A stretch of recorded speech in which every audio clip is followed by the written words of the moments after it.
Coming up, I interviewed Dr. Jason Braley. He is the Sacramento Kings team physician. He's a guy that helps professional athletes get to peak performance. But I think as entrepreneurs, we're trying to get peak performance, but we suffer with stuff like stress and burnout and how much time to put into our job and how much time to be hanging, right, with the family and getting some downtime. So as we as entrepreneurs sort of wrestle with those internal struggles, I get to talk to the doctor here about maybe the way we ought to approach this ambitious career that we've all chosen. I am here with Dr. Jason Braley, Chief of Sports Medicine for Kaiser, Permanente, and the team physician for our Sacramento Kings. How you doing, Jason? I'm well. How are you today? I'm doing great. So, calling this like I see it, I mean, how do you spend your time? You've got this huge job there with Kaiser, and then you also have our beloved Kings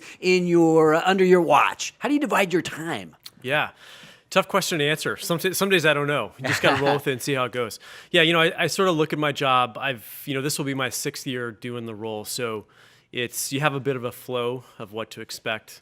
So I think, historically we'll start about now preseason. So we'll take care of their preseason exams, just give all the guys a head to toe. There's some criteria and things that have to be done for the NBA, cardiac screening, things of that nature. Then once training camp starts, then we're in preseason, we start covering games, and basically we're just available for the players and the staff for whatever issues that come up.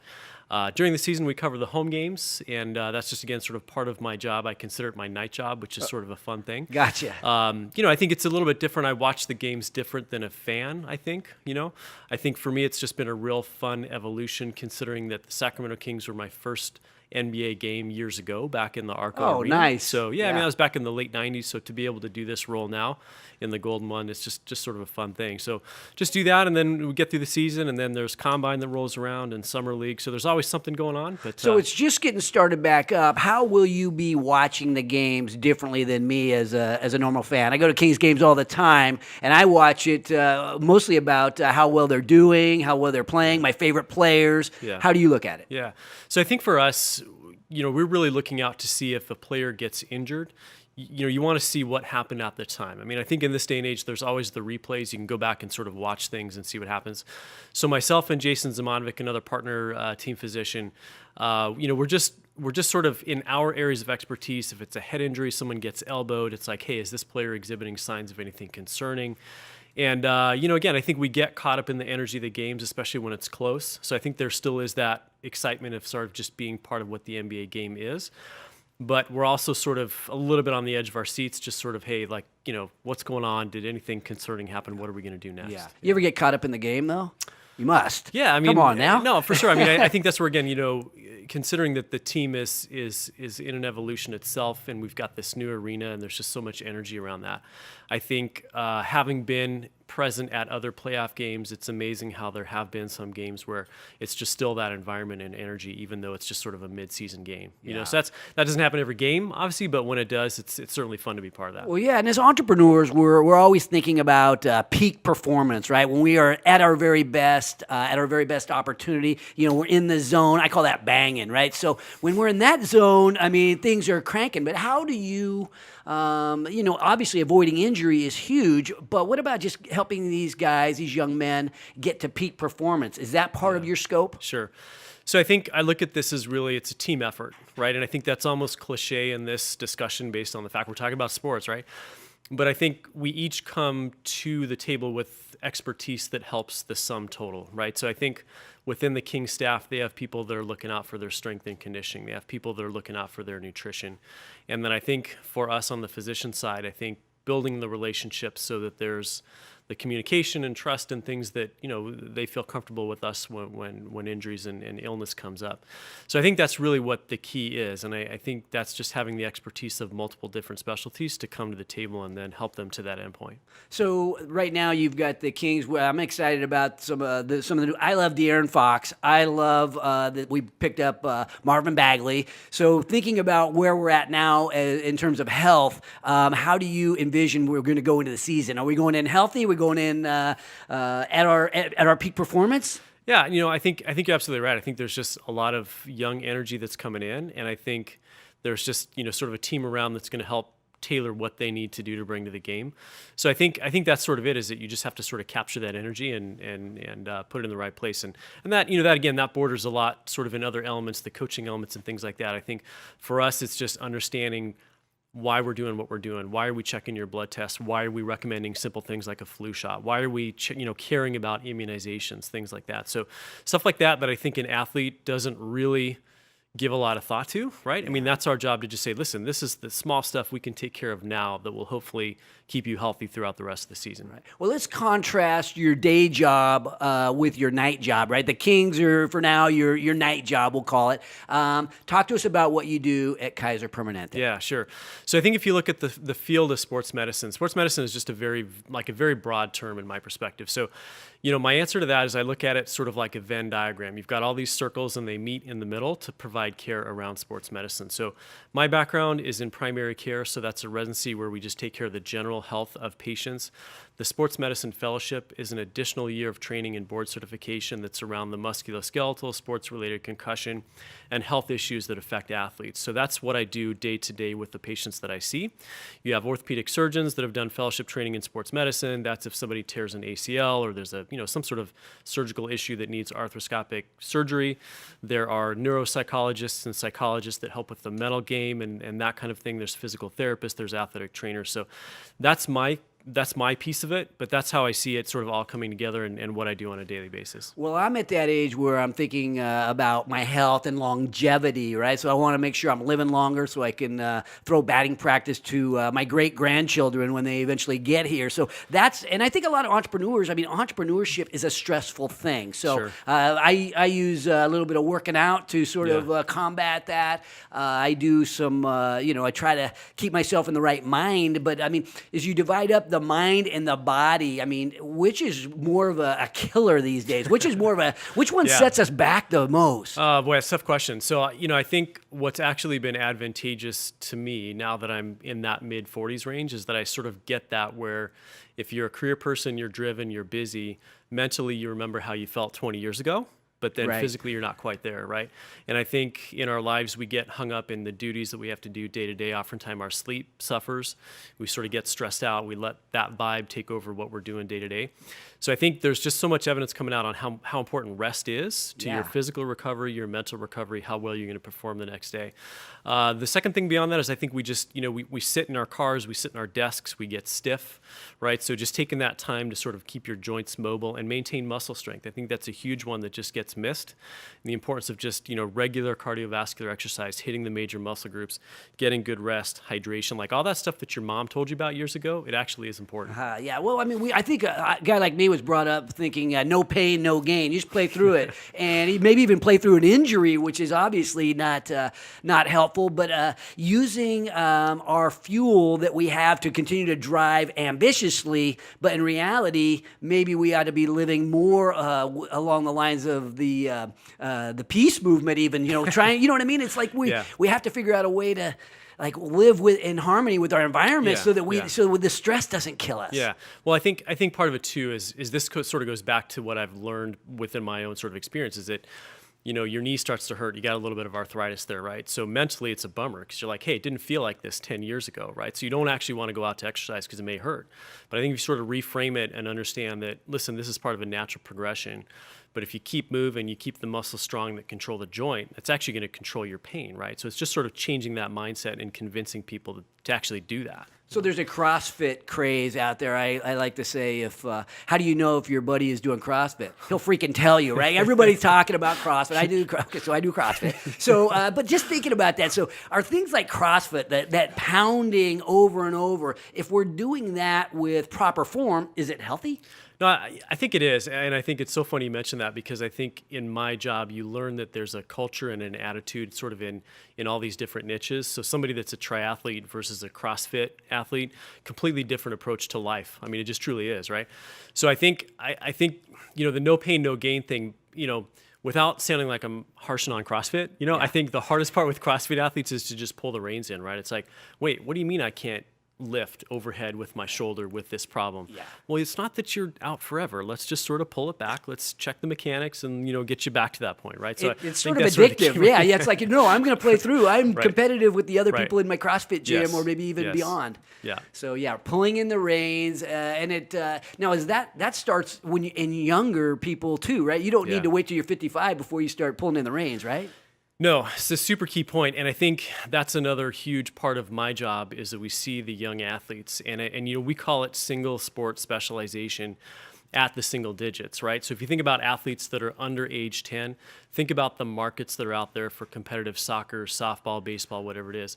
And this is a conversation I have literally daily where it's not me saying that I think athletes should not do that, but I think you have to just be careful that there's a market out there that sells that athletes need to do this in order to succeed later in their teens.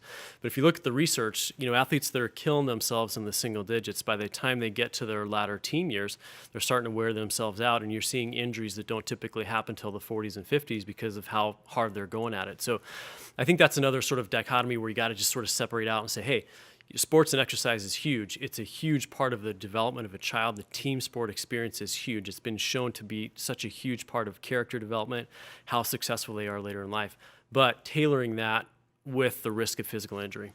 I coached football, younger kids and teenagers for a number of years, and now the sport that I love so much is sort of under attack because of for a variety of reasons. But the concussion issue is front and center. When should we start letting our kids go full contact, head to head?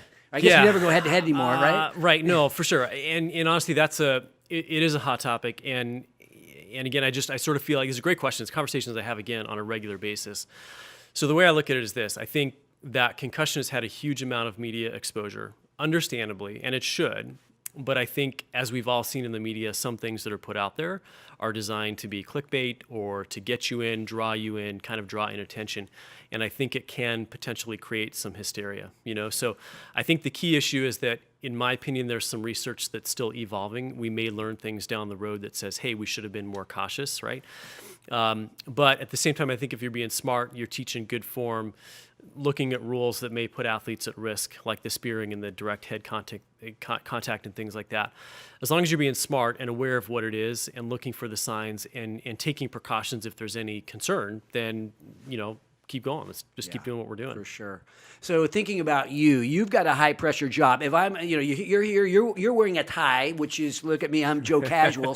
But you are buttoned up. You are seeing patients whose lives are at stake. You are also dealing with the Sacramento Kings, right? People who are extremely high profile. How do you deal with the stress of these opposing occupations, I suppose? Yeah. So that's another good question. So, I don't have a great solution because, again, I think, it fluctuates for me throughout the year. So sometimes people say, oh, how do you stay fit? How do you keep your weight down? And my standard answer is stress and caffeine. That's sort of like the number one thing. So caffeine's okay for you then, right? No. That's a huge asterisk, and let's go backwards. That's just my little running joke on it. No, I mean, here's the thing. So for me, road cycling was something that I really used to enjoy a lot, and I still try to do that, and I've been fortunate enough to integrate that in with my kids, so we'll go out and hit the trail on the weekend. I have a device called an indoor trainer, so I'll hook my bike up indoors, and I'll hit that 5 o'clock, alarm and try to do that. But again, I just have to be smart around what my fatigue level is in season. If I'm not getting home till 11:30, going to bed at midnight, that's a hard thing to keep up on. In the summer, I try to commute. I can jump on the trail. It's a 20-mile door-to-door, so I don't, in a good summer, I'll do that 2-3 times a week, and that's just a way for me to sort of mentally clear myself and get some exercise. But I'm fortunate. I'm fortunate to be able to do that. I work in a place that has equipment to do some strength training, right? So that works out quite well. My son and I, he's now at that age where we can go to the gym. Came home last night, we ran to the gym, did a little bit of weights, came home. Nice. So again, you just have to sort of look for those opportunities, understanding that some of those things are not available across the board to everybody. But just moving the body. I think that's sort of the key thing. And remembering when you get stuck, you're sitting at your computer, get up, walk around, go talk to someone real quick. Just mentally, clear it out a little bit. Well, I love to understand how very successful people think. Where did your ambitious philosophy come from? Obviously, you're still very driven. You've had a ton of success. Give us the background. Did something happen to you where you just had something to prove? I don't know. How did this happen? I don't know. No, seriously. I think I look at this a little bit bigger picture, a little bit more kind of cosmically. I mean, I think for me personally, there were just a lot of steps that when I think back, I just feel like there were sort of things that got put in place that sort of happened for a reason. So, I go back to the 90s in high school and college, and I just made that decision to pursue medical school. That worked out. I went to residency. I sort of felt drawn to primary care.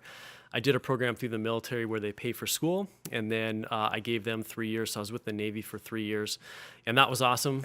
Really good experience. And then from that point, I got done and said, hey, what are my other opportunities? I looked into this sports medicine fellowship. Randomly, as a cyclist, I was in this a Barnes & Noble in Seattle, and I pulled this magazine off the shelf, and there was an article by a team physician for a cycling team with her email. So I just said, hey, I got nothing to lose. I'm going to email her. So just struck up a friendship with her. She sort of became a mentor when I went out on the interview trail for fellowships. I ended up interviewing at Cleveland Clinic in Ohio, which is where she had gone to fellowship. So the fact that she had a friendship, I think there may or may not have been a little bit of calls behind the scenes to say, hey, I know this guy. He's a decent dude. So I matched to fellowship there. They happen to have affiliations with the Browns, the Indians, and the Cavaliers. So for that year, I had the exposure to the NBA. After I got done with fellowship, went up to Seattle where I had a really good opportunity. My wife had some family up there, so just sort of got some professional roots into the ground a little bit, affiliated with a pro cycling team, traveled with them for about 5 years. So that sort of, just helped me along the professional road. I'm a California native. Seattle's a great place, but man, when it's June and it's 51 degrees and drizzling, that's just not where it's at. So yeah, I had an opportunity to come back to Sacramento. Again, I had some family in the area back in the 90s, which is where I, went to the Kings for the first time. So based on my Cavaliers exposure, my sports training there, my professional experience with cycling, it just sort of morphed into my opportunity here. So yeah, it's been a crazy, crazy road. I mean, I'm a driven person. I sort of like seeing stuff get done and being part of stuff like this, but we'll see. We'll see how it goes. Well, I got a couple more questions. So just thinking about advice to guys and gals that may be listening right now, thinking about they're going to go all in on their project, right? So you go all in for this period, and at some point you have to take some time off to slow it down. I think but when you have an opportunity, you got to go grab it. So how do you know when it's time to like shut it down and I call it hanging, right? Get some downtime. What are those signs for ordinary people that they need to slow it down for a second before they get back on and sprint once more? Yeah, it's a great question. And, again, sort of speaking from experience, I think if you start to get that feeling internally that, your trigger's a little bit more sensitive, then it's maybe time to rethink what's going on. And, I think one of the other things is that, if you exercise regularly, you understand that your heart rate's going to be a little lower in the morning, and then throughout the day, you'll sort of feel that you're a little bit more relaxed. And that's been another yardstick for me, is that I can tell when my pulse rate's a little bit sort of creeping up. And then there's just that whole body tension, that sort of that muscular sort of tightness and just feeling like everything's, caving in on you a little bit. So those are sort of the simple things that for me are sort of signs that I know I need to pull back. I will admit, I don't know that I always do that well, because I think, as when you're sort of gunning it and try to do a good job of what you're doing day to day, it's sort of hard to pull back on that. But those things I try to look at, and I think honestly it's been an evolution, and I'm learning more and more every year. What's a guy like you wake up in the middle of the night thinking about? You ever wake up and your heart's racing a little bit? Yeah, all the time. It's usually more, okay, what do I have to do tomorrow? What do I need to do next week? I wonder what's going to happen with this person. I better call them by then. Just stuff like that. People, but I'm sure you schedule. get it. Yeah. I hear that once in a while. I feel that once in a while myself. Okay, so last question. Just pull out the crystal ball, if you will, for us for a second. We think about the Sacramento Kings, the team that we both love. Obviously, we're approaching an upcoming season. I mean, paint the picture for what you envision for the Sacramento Kings and the health of the Sacramento Kings. Yeah. So, I think it's just a matter of just looking at all the opportunities that are going on in Sacramento. So again, this is my 6th year back, and it's just been an explosion of what's going on in the community. And I think this is where, again, the question in my perspective is really broad. I mean, I think I think about my opportunity with our sports medicine center downtown. I think about, what Kaiser Permanente has done with their other health center there at DOCO. I see what the DOCO Center is, the arena. So I just think there's an energy that I think players that are coming in, despite where the team has been historically, understand that there's an energy behind that. And I think what I hope and what I think we're going to bring is just an energy that will come along and translate into how they fare, throughout the season, health-wise and beyond that. Yeah. Dr. Jason Braley, thank you for what you do for all those trying to get back in the game for CrossFit or casual sports that we as entrepreneurs like to do. And thank you for what you do for this this team that we love so much. Appreciate you coming on and sharing your story. Appreciate it. Thank you. If you like our entrepreneurial stories, if you like the messages that we bring that inspire, if you want a little more Mark Haney, not everybody does, but if you do, feel free to subscribe. Feel free to be part of our community, engage, comment, share. I want to get to know you better. You want to get to know me better. Follow me on all our social media platforms at The Mark Haney. I look forward to knowing you better, and let's get to know each other better so we can help build these businesses that we love.